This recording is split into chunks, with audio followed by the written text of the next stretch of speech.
आरंभ करते हैं। आवाज आ रही है? हाँ सर, धनश्री जी, आवाज आ रही है? हाँ सर। ठीक, आरंभ करते हैं। BA तृतीय वर्ष हिंदी BA तृतीय वर्ष षष्ठ सत्र हिंदी ऐच्छिक प्रश्न पत्र क्रमांक 14 अर्थात आधुनिक हिंदी साहित्य का इतिहास, इस विषय के पाठ्यक्रम में आपका फिर से स्वागत है। अब तक हमने आधुनिक काल की प्रवृत्तियों को देखा, आधुनिक काल की परिस्थितियों को देखा। उसके उपरांत हमने आधुनिक काल का जो पहला युग है, जिसको भारतेंदु युग कहा जाता है या पुनर्जागरण काल कहा जाता है, उसकी राजनीतिक,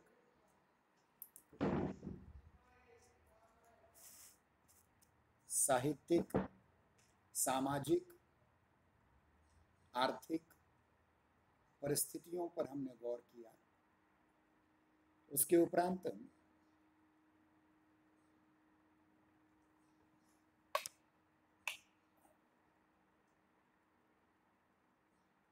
भारतेंदु युग के कविता की अलग अलग प्रवृत्तियों को हमने आपके सम्मुख प्रस्तुत किया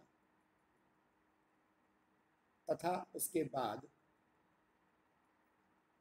हमने भारतेंदु युग के जो प्रधान कवि हैं उनका भी संक्षेप में परिचय प्राप्त किया है। विशेष रूप से हमें अध्ययन भारतेंदु हरिश्चंद्र जी का करना है, लेकिन वो हम बाद में फुटकल कवि के रूप में, जब हम विशेष लेखकों का अध्ययन करेंगे, विशेष रचनाकारों का अध्ययन करेंगे, उस समय करेंगे। एक मिनट में अपनी जगह बदल देता हूँ थोड़ा सा।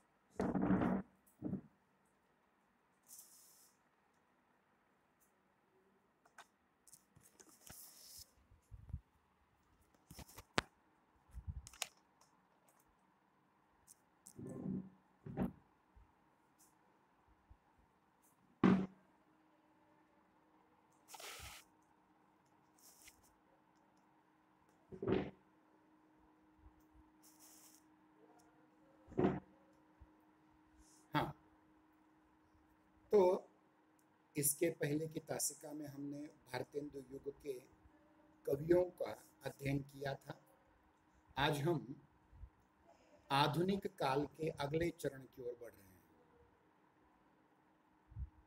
आधुनिक काल का अगला चरण जो है, जैसा कि पहले हमने कहा था कि 1857 से लेकर के 1902 तक का जो कालखंड है वो भारतेंदु युग के नाम से जाना जाता था,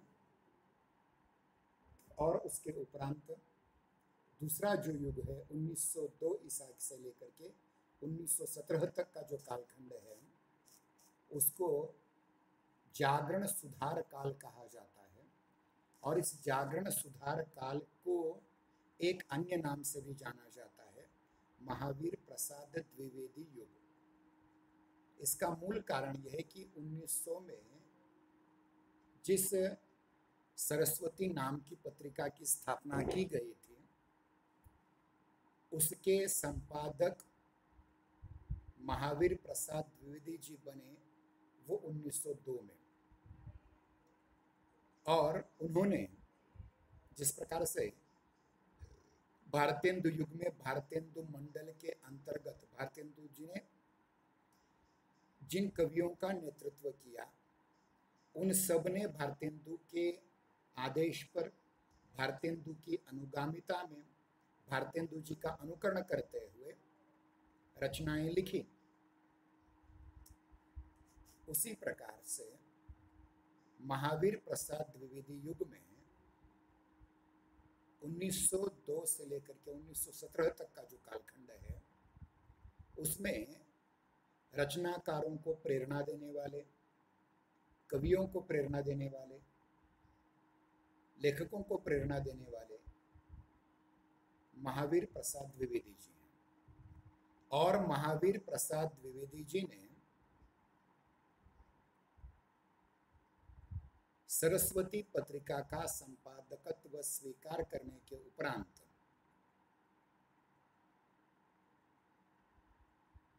अनेक नए नए लेखकों कवियों का मार्गदर्शन किया।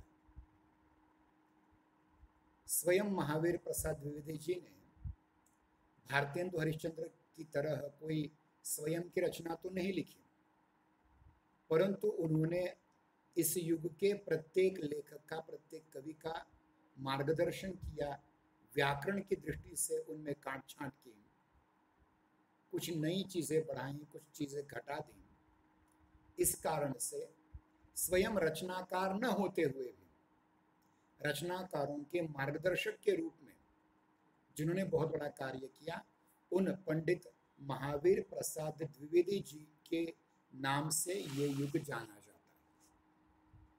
इसका कालखंड 1902 ईसा से लेकर के 1917 ईसा तक का ये कालखंड है और इसको नाम दिया जाता है जागरण सुधार काल। सुधार इसलिए दोनों दृष्टियों से सुधार, सामाजिक सुधार भी और भाषिक सुधार भी। आप शायद इस बात को नहीं जानते कि द्विवेदी युग में ही काव्य भाषा के रूप में खड़ी बोली का प्रचलन हुआ और खड़ी बोली जो पहले कविता के योग्य नहीं थी, उसको कविता के योग्य व्याकरण सम्मत रूप से बनाने का कार्य महावीर प्रसाद द्विवेदी जी ने किया हुआ है। यह कार्य इतना महत्तर, इतना गुरुतर है कि स्वयं प्रथम श्रेणी के रचनाकार न होते हुए भी आचार्य महावीर प्रसाद द्विवेदी जी को इस काल का सबसे प्रभावी व्यक्ति माना जाता है, जैसा कि इसके पूर्व काल के भारतेंदु हरिश्चंद्र युग के भारतेंदु को माना जाता था। उदाहरण के रूप में अगर कह दिया जाए तो उर्दू में लिखने वाले नवाब राय, जो बाद में प्रेमचंद नाम से हिंदी में लिखने लगे, उनकी पहली हिंदी कहानी पंच परमेश्वर, नाम बहुत बार आपने सुना होगा। यह शीर्षक पहले प्रेमचंद जी ने इसे पंचों के परमेश्वर इस रूप में शीर्षक दिया था और महावीर प्रसाद द्विवेदी जी के पास सरस्वती पत्रिका में छपने के लिए इस कहानी को भेजा था, छापने के लिए भेजा था। उसको व्याकरण की दृष्टि से परिशुद्ध बनाते हुए आचार्य महावीर प्रसाद द्विवेदी जी ने इस कहानी का नाम बदल दिया, पंचों के परमेश्वर की जगह पंच परमेश्वर, अर्थात पंच ही परमेश्वर किस प्रकार होते हैं वो कहानी आपने पढ़ी होगी तो आपको ध्यान में आया होगा। साथ ही साथ इस काल के सबसे बड़े कवि, राष्ट्र कवि मैथिली शरण गुप्त जी, इनके तो महावीर प्रसाद द्विवेदी जी साक्षात गुरु थे।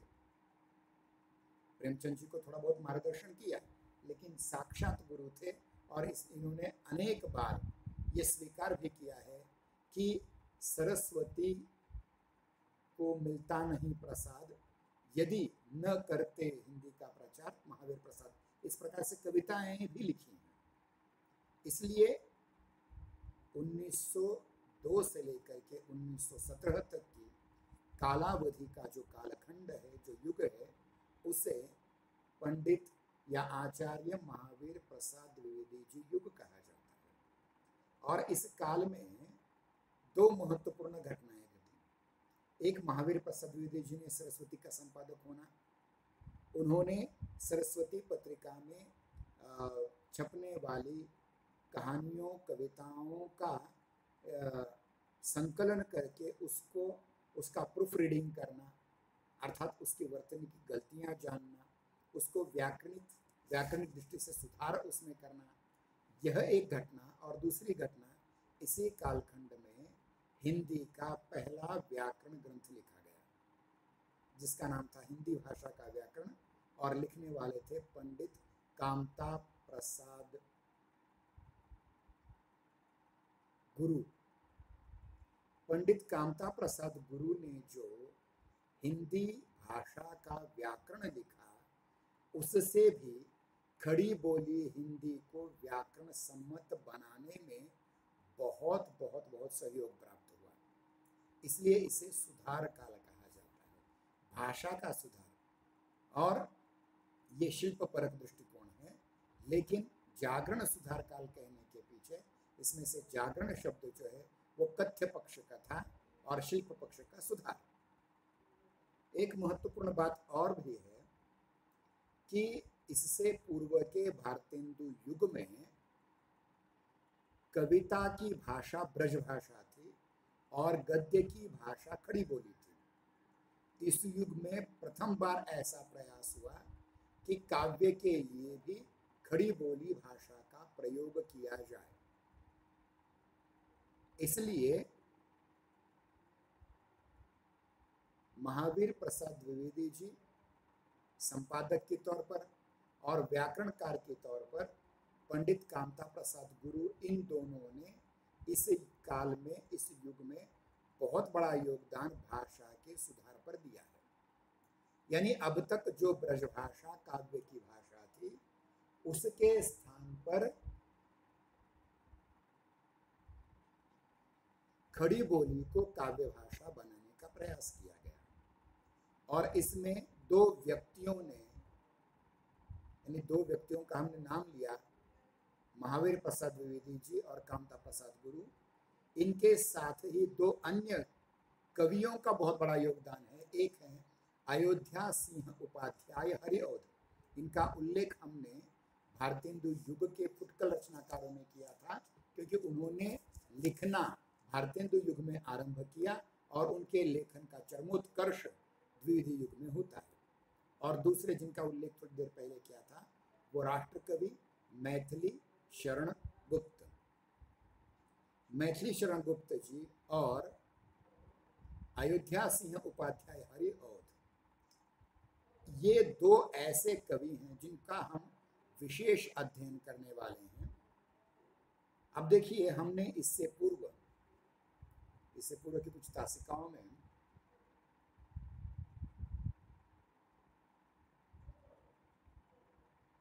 आधुनिक काल की राजनैतिक, सामाजिक, धार्मिक, आर्थिक, साहित्यिक परिस्थितियों पर नजर दौड़ाई थी। द्विवेदी युग में भी लगभग यही स्थिति रही और लगभग वही परिस्थितियां जो भारतेंदु युग में थी, वही लगभग परिस्थितियां द्विवेदी युग में भी आई। चाहे वो राजनीतिक हो, चाहे वो सामाजिक परिस्थितियां हो, चाहे आर्थिक परिस्थितियां हो, चाहे धार्मिक परिस्थितियां हो, चाहे साहित्यिक परिस्थितियां हो, इन सब में कोई बदलाव नहीं आया। यानी आधुनिक काल के हिंदी भाषा और साहित्य के इतिहास के लिए हमने जो कुछ पहले की तासिकाओं में पढ़ाया था, वही इस पर भी लागू होता है। जो फर्क है वो भी हम बताएंगे।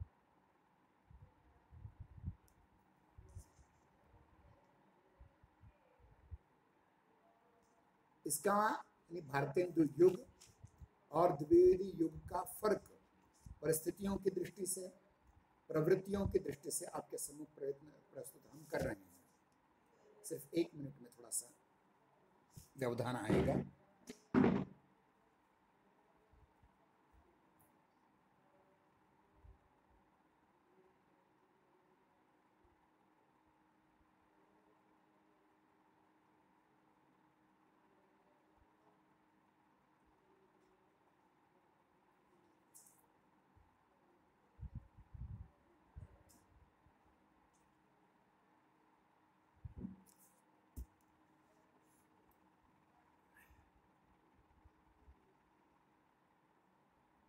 देखिए, जैसा कि इससे पूर्व हमने शिल्प पक्ष के बारे में कहा था कि भारतेंदु हरिश्चंद्र के युग में, अर्थात 1857 से 1902 तक काव्य भाषा ब्रज भाषा थी और गद्य की भाषा खड़ी बोली थी, जो विभिन्न पत्र पत्रिकाओं में, पुस्तकों में प्रयुक्त हो रही थी।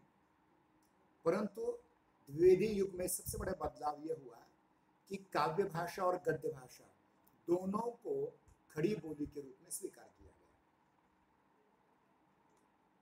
या खड़ी बोली को गद्य की भाषा के साथ साथ पद्य की भाषा या काव्य की भाषा के रूप में भी स्वीकार किया गया, और खड़ी बोली का व्याकरण सम्मत एक रूप निर्माण हुआ, जिसके आधार पर खड़ी बोली हिंदी का पहला महाकाव्य अयोध्या सिंह उपाध्याय हरि औध रचित प्रिय प्रवास, ये हिंदी खड़ी बोली का पहला महाकाव्य है।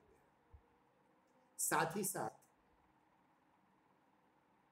मैथिली शरण गुप्त जी की जयद्रथ वध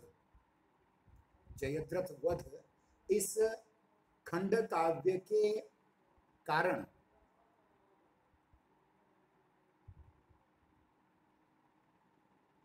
ब्रजभाषा के मोह का भी वध हो गया। यानी कहने का तात्पर्य यह है कि जो इन दोनों युगों में भेद हैं, अंतर हैं, उनको भी हमें समझने की कोशिश करनी चाहिए, उनको हम समझाने का प्रयास करेंगे। हिंदी कविता को श्रृंगारिकता से राष्ट्रीयता, जड़ता से प्रगति तथा रूढ़ी से स्वच्छंदता के द्वार पर लाकर खड़ा करने वाले 20वीं शताब्दी के प्रथम 2 दशकों का महत्व है। इस कालखंड के पथ प्रदर्शक, विचारक और सर्वस्वीकृत साहित्य नेता आचार्य महावीर प्रसाद द्विवेदी जी के नाम पर द्विवेदी युग, यह उचित नाम प्रचलित हुआ है। वैसे इसे प्रवृत्ति परक जागरण सुधार काल ये नाम भी दिया जाता है।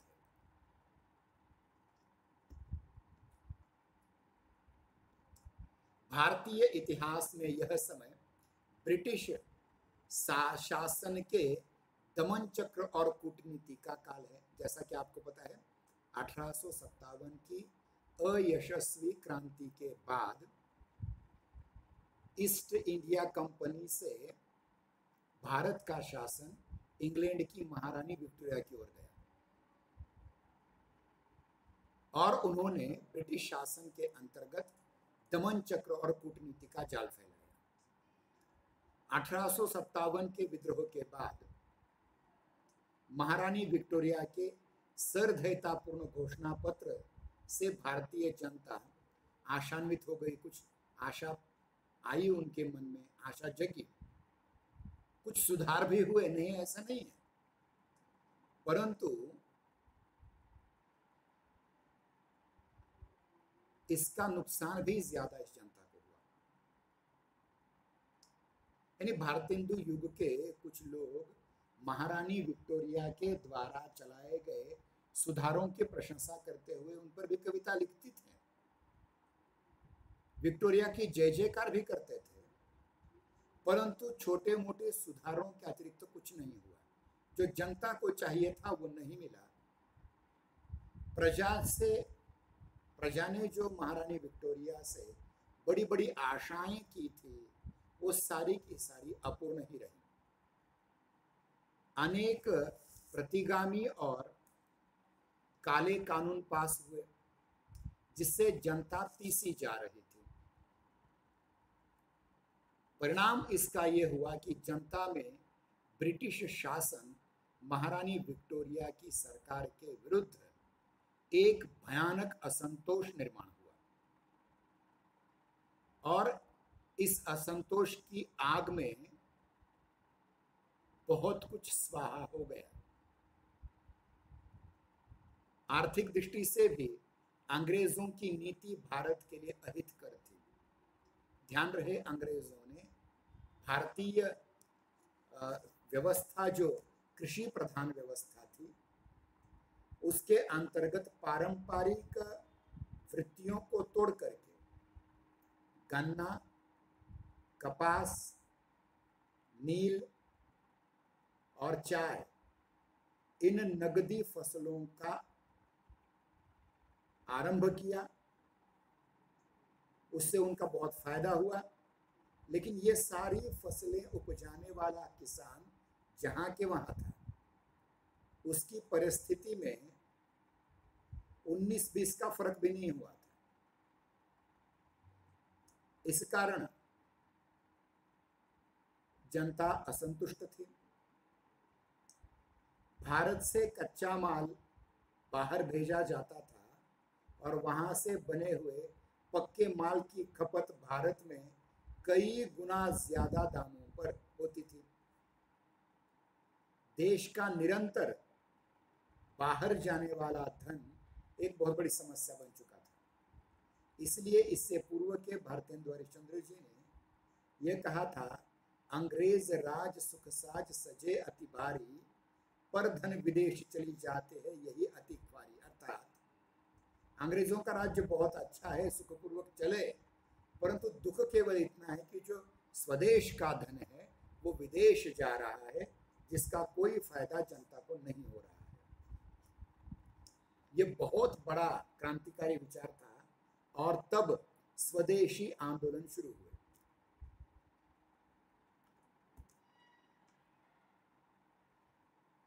विदेशी वस्त्रों की होली करना, विदेशी दुकानों का बहिष्कार करना, स्वदेशी उद्योग धंधों के विकास की ओर सरकार का ध्यान आकृष्ट करना। इतना ही नहीं, बार बार पड़ने वाले अकाल अर्थात दुर्भिक्ष, जिसको हम मराठी में दुष्काल कहते हैं, उस वजह से अंग्रेज यहाँ के किसानों की कमर तोड़ डाली थी और अंग्रेज लगान पे लगान वसूल करते जा रहे थे। एक ओर तो बरसात नहीं हुई, अवर्षण हुआ, अकाल पड़ा। अब ऐसे में खेत में दिन रात हाथ जोड़ मेहनत करने वाला किसान लगान देता तो कैसे देता?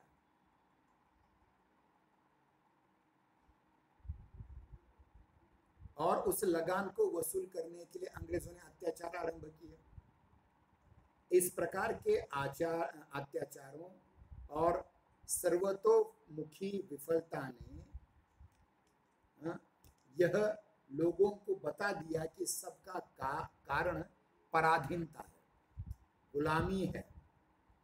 और इस पराधीनता और गुलामी से निजात पाने के लिए, छूटने के लिए, मुक्ति पाने के लिए उस समय के लोगों ने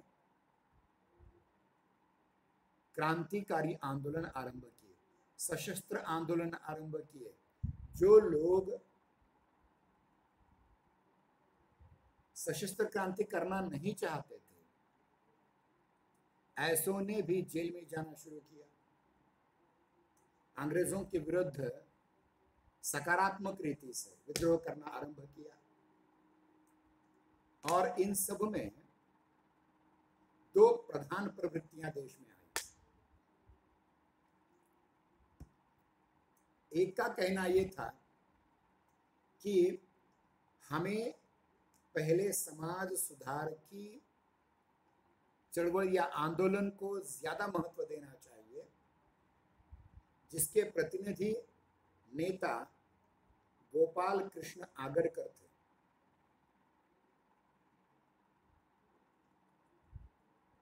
और दूसरी एक अन्य प्रवृत्ति थी जो ये कहती थी कि पहले स्वाधीनता प्राप्त करो, समाज सुधार अपने आप हो जाएंगे। आगरकर और तिलक, इन दोनों के वैचारिक द्वंद्व के कारण कांग्रेस जो 1885 में स्थापित राजनीतिक संगठन था, उसमें दो अलग प्रकार के गुट हो गए। एक गुट जो समाज सुधारणावादी था, जिसके प्रतिनिधि गोपाल गणेश आगरकर थे, और दूसरा वर्ग वो था जो स्वाधीनता को समाज सुधार से ज्यादा महत्व दे रहा था, जिसके प्रतिनिधि नेतृत्व के रूप में हम बाल गंगाधर तिलक जी को याद करते हैं। तिलक जी ने यह कहा, स्वराज्य मेरा जन्म सिद्ध अधिकार है और उसे प्राप्त किए बिना मैं चैन से नहीं बैठूंगा। इस वाक्य की तो धूम मच गई। भारतेंदु कालीन साहित्यकार जहां भारत दुर्दशा पर केवल दुख प्रकट करते थे, वहीं द्विवेदी युगीन कवियों ने देश की दुर्दशा के चित्रण भी किए और उसके साथ साथ देशवासियों को स्वतंत्रता प्राप्ति की प्रेरणा भी दी है। उन्हें आत्मोत्सर्ग और स्वयं बलिदान का मार्ग भी दिखाया है। ये बहुत जरूरी चीज है।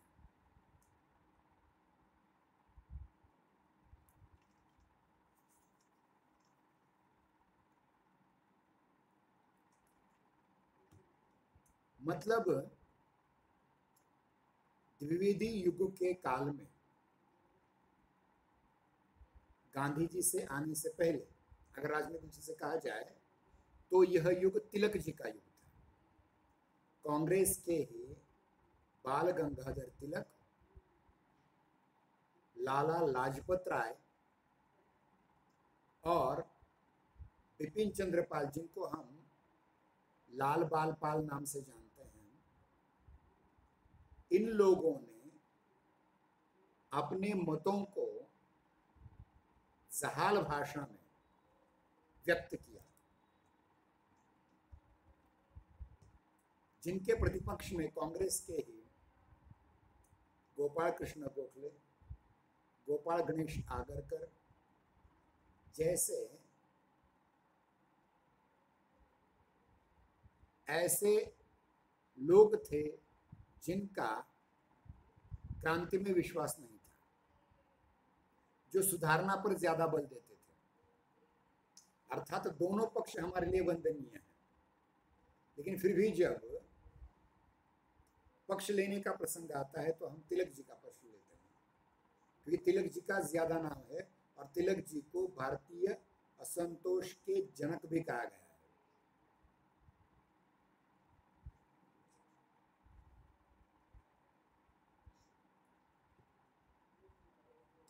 भारतेंदु युग का साहित्यकार भारत दुर्दशा पर केवल दुख प्रकट करता रहा, परंतु द्विवेदी युग के मनीषियों ने, कवियों ने देश की दुर्दशा के साथ साथ देशवासियों को स्वाधीनता प्राप्ति के लिए प्रेरणा भी दी और उन्हें बलिदान करने के लिए प्रेरित भी किया। वो मार्ग भी दिखाया बलिदान का, आत्मोत्सर्ग का। अपने स्वार्थों की पूर्ति के लिए, ध्यान रखिए, कुछ लोग पढ़े लिखे भारतीय लोग थे, वे अपने स्वार्थों की आपूर्ति के लिए गोरे रंग के इन अंग्रेजों पर विश्वास रखते थे, परंतु इन अंग्रेजों ने राजनीतिक हो या आर्थिक, शैक्षिक हो या सामाजिक, धार्मिक हो या सांस्कृतिक, सभी क्षेत्रों में कूटनीति से काम लिया। और ये कूटनीति ऐसे हिंदू मुसलमान दोनों को तोड़ दो, हिंदू सिखों को तोड़ दो, इस प्रकार से अलग अलग भूमंडल उन्होंने बनाना शुरू कर दिया।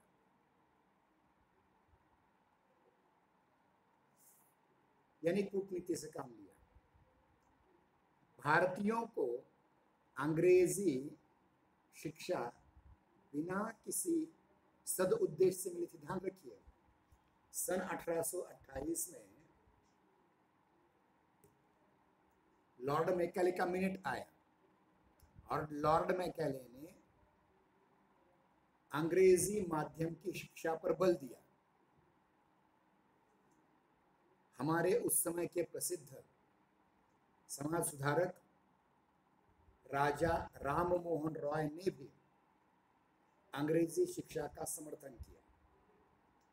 परिणामतः हमारे वाचन से, हमारे लेखन से, हमारे साहित्य से कुछ चीजें नदारद हो गई, निकल गई, अनुपस्थित रह गई। और हमने इतिहास वही स्वीकारा जो अंग्रेजों ने लिखा था, वेद भाष्य वही स्वीकारे जो अंग्रेजों ने लिखे थे, उस संपूर्ण परंपरा को, शिक्षा परंपरा को स्वीकार किया जो अंग्रेजों ने बनाई हुई थी। इस वजह से उनका केवल एक ही उद्देश्य था अंग्रेजों का, देशवासियों का ऐसा वर्ग खड़ा करना जो शरीर से, रंग से काला भारतीय होते हुए भी मन से अंग्रेजों का गुलाम बन जाए। और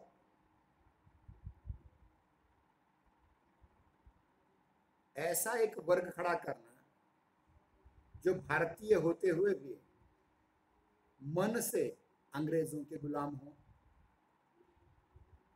और उनके शासन कार्य में सारी शिक्षा का माध्यम अंग्रेजी शिक्षा हो, अंग्रेजी भाषा हो। अब अंग्रेजी की शिक्षा प्राप्त करने वाले लोग, इन्होंने न दयानंद पढ़ा है, न वेद पढ़े हैं, न कुरान पढ़े हैं, न पुराण पढ़े हुए हैं, ऐसे जो हिंदू ही नहीं है, ऐसे लोगों ने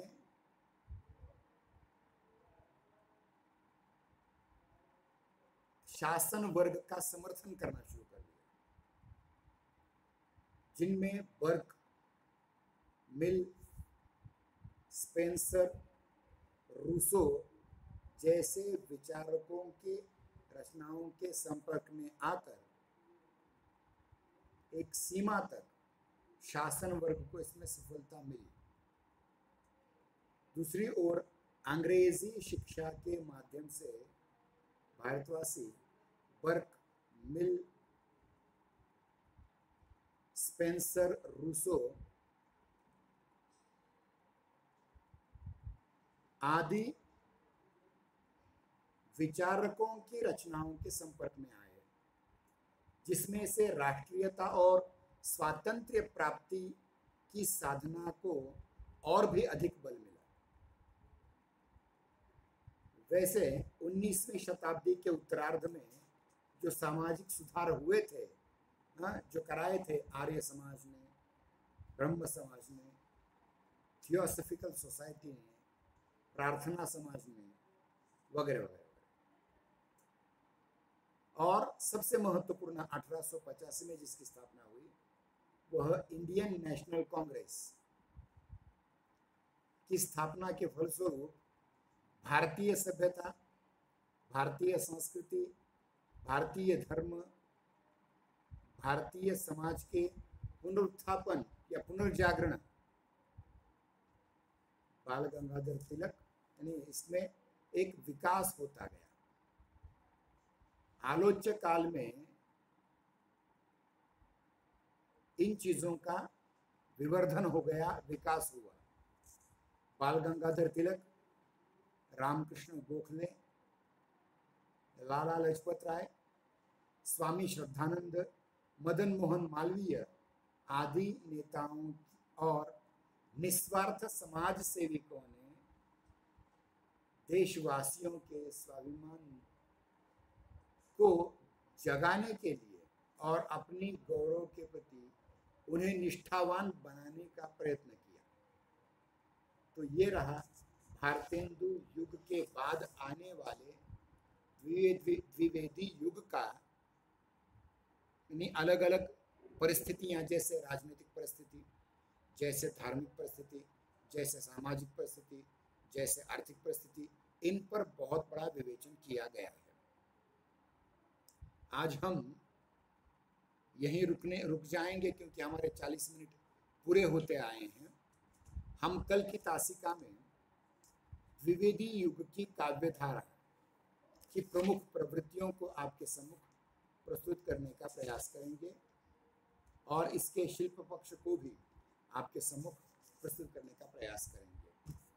देखिए, मैंने इससे पूर्व आपसे बहुत बार कहा था कि हमारे पाठ्यक्रम के अंतर्गत ही जितने भी टॉपिक है उनमें से किसी एक टॉपिक पर जो आपको दिया जाएगा उस पर 30 से 40 पृष्ठों का एक बहुत बड़ा लेख लिख करके लाना है जो आपको परियोजना या प्रकल्प में जोशी सर को देना पड़ेगा।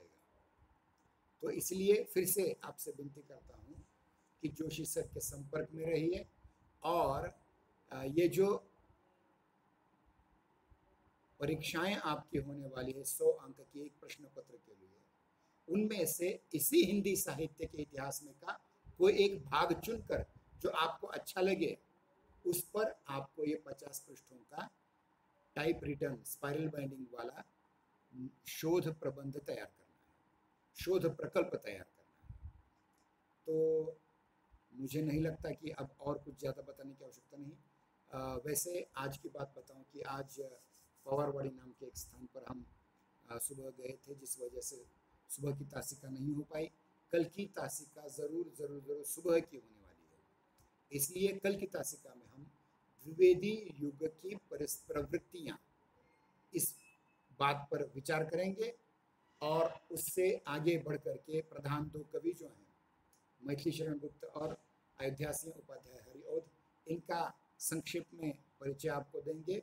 उसके बाद छायावादी युग आता है 1917 से लेकर के 1937 तक का।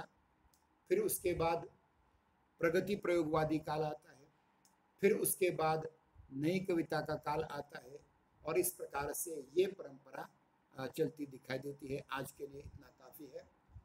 मुझे आशा है कि आप अवश्य ही आज जो मैंने पढ़ाया है उसकी YouTube लिंक अवश्य देखेंगे और देखने के बाद आपको इस बात का अंदाज़ा हो जाएगा कि हमें आधुनिक काल के इतिहास में और क्या क्या पढ़ना है, खास करके कविता में भारतेंदु युग, द्विवेदी युग, छायावादी युग, प्रगति प्रयोगवादी युग, समकालीन युग, नई कविता का युग, समकालीन युग, उसके बाद 20वीं शताब्दी के अंतिम दशक का, और फिर 20वीं शताब्दी में 21वीं शताब्दी में किस प्रकार से काव्य में तब्दीलियाँ होती, किस प्रकार से दलित कवि, किस प्रकार से आदिवासी कवि, किस प्रकार से वंचित कवि इसमें आना आरंभ हो गया, उसको भी लेकर के हम आगे चर्चा करेंगे। तब तक के लिए धन्यवाद। जय हिंद, जय नागरिक।